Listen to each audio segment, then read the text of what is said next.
मित्रांनो, स्टार प्रवाह आपल्या मालिका बंद करणार होते, मी असा व्हिडिओ टाकलेला होता। म्हणजेच साधी माणसं ही मालिका बंद होणार होती। परंतु मित्रांनो, आता आपल्याकडे एक नवीन आणि मोठी अपडेट आलेली आहे। परवाच्याच दिवशी आपल्याला अचानकपणे एक प्रोमो बघायला भेटला, तो म्हणजे साधी माणसं ही मालिका जी 7 वाजता होती ती शिफ्ट होऊन दुपारी 1 वाजता लागणार आहे।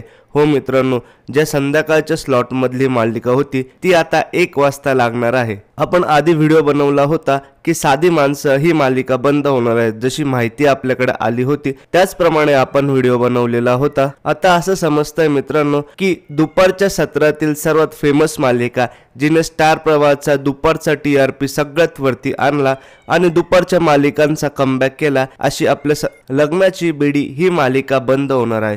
हो मित्रांनो, लग्नाची बेडी ही मालिका आता बंद होणार आहे, ही पक्की बातमी आपल्यापर्यंत पोहोचलेली आहे। 31 जानेवारी 2022 पासून चालू झालेली दुपारी 1 वाजता लागणारी जी मालिका होती ती आता संपणार आहे आणि त्या जागी संध्याकाळी 7 वाजता लागणार असणारी साधी माणसं ही मालिका दिसणार आहे। आणि आपल्या सर्वांना माहित आहे की संध्याकाळी 7 वाजता मृणाल दुसानीस यांची लोकप्रिय मालिका लग्नानंतर होईलच की प्रेम ही 7 वाजता चालू होणार आहे।